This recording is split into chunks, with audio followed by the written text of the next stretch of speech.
Here's a Taylor Gold Label 517E. It's basically a Gibson J-50 with the natural top, um, mahogany back and sides, spruce top. Other than the sort of aesthetic tweaks they made to differentiate it from straight up Gibson J-50 or J-45, um, they made it a long scale, so it's 25 and a half scale length, so you get that extra punch and resonance. Um, and other than that, it has that really high, that Taylor high end thing going on. It's really rich and harmonic and clean. This one's got a Bags active pickup in it. I think they all come standard with that. It's got a nice black button on the heel. I mean, this is, if you're gonna be a performer, gigger, or perform at all. I mean, you got to consider this one. I mean, they basically took a J50 and just gave it the Taylor treatment. And if you like either of those brands, I would say give this a try for absolute sure. If you're a Gibson person like me that kind of has a bias against Taylors, I would say try this for sure. This is a really amazing guitar. They're really new to the market.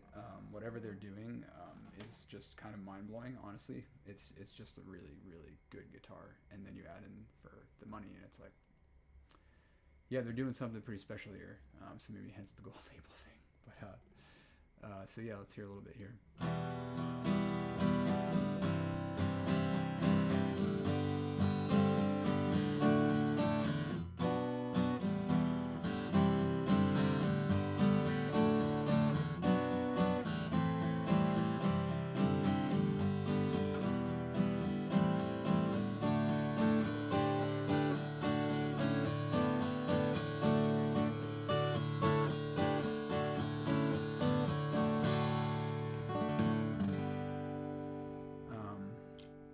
Yeah.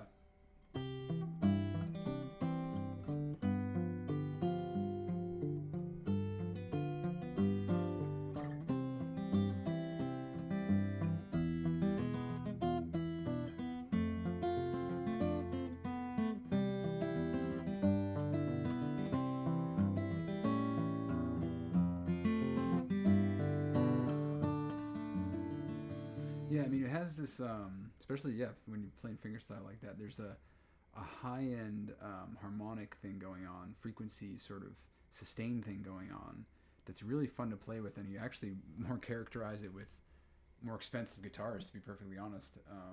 And then to have it be sort of, its fundamental is a J50, which is kind of my heart and soul guitar. I just love that guitar. And so, yeah, I mean, this has kind of made me a believer in Taylor. And in general, when any kind of brand tries to sort of cut in another brand's territory, it always makes me raise my eyebrow and go, what are these guys up to? Why are they doing that? But again, this one, I mean, they've been doing the Grand Pacific for a little while, and the dread, the slope shoulder dread, that Gibson introduced has just become such a standard that tons of makers are riffing. I've been riffing on that shape for a while now, a long time you could even say. But this is sort of Taylor's latest take on it. They took the Grand Pacific and tweaked it a little bit and give it a couple different appointments. They obviously tell me that's not Gibson, Nick Lucas inspired. You could picture the fleur-de-lis and the Gibson script on the top there. The headstock, it's kind of cuts the difference between a Taylor and a Gibson. I mean, it's pretty out and out an ode to Gibson.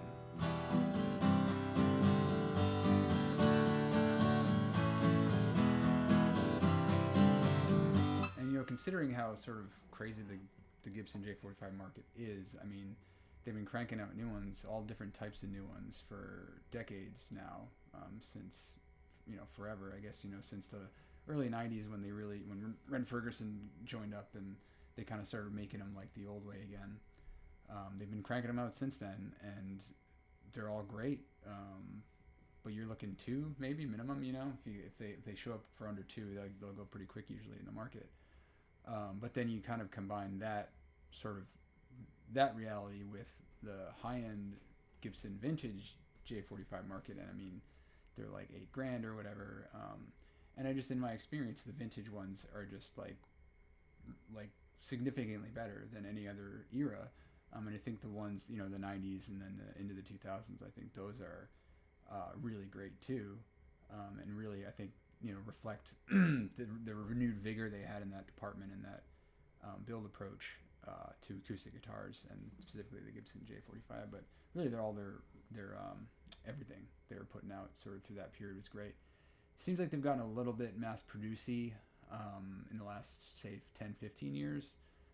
Maybe 20 now, I guess. 10, 15, I'd say.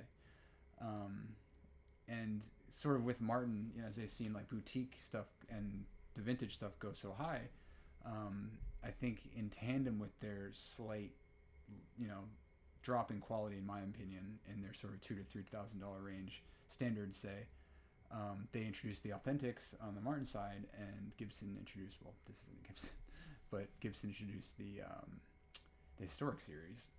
So they kind of heard what was going on with the vintage thing. So I think this is a little bit of that soup. I think Taylor is seeing how vintage instruments have gotten so desirable, but then also kind of seeing that the Gibsons at this price point are kind of pale in comparison to the quality of either the Historics they're putting out, which are more money, or an actual vintage, which is a lot more money. So I think this is it's a really smart move on Taylor's part, I think. And I think they're making the quantity that makes it really make sense. They're not cranking them out. They're not every Guitar Center on the planet.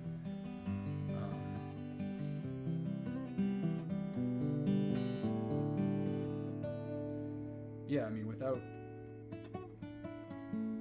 exaggeration, best Taylor I've ever played. So definitely, actually, it makes me curious to play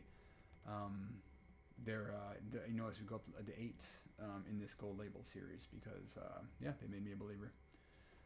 So yeah, check it out. If you want it next, hit me up.